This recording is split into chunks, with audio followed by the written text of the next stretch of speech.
serta penghormatan kami kepada Bapak Kepala Bidang GTK, Kepala Bidang Dikdas, Kepala Bidang Pembinaan PAUD dan PNS,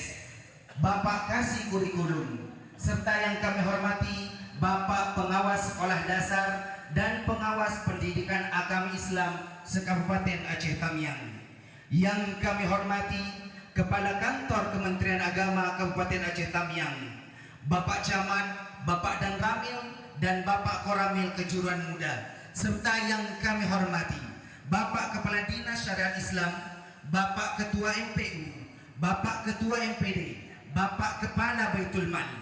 dan yang kami hormati Bapak Kepala Sekolah seluruh Sekabupaten Aceh Tamiang, Bapak Ketua PGRI, dan yang kami hormati Bapak Datuk Bukit Rata dan seluruh jajarannya. Yang kami hormati Imam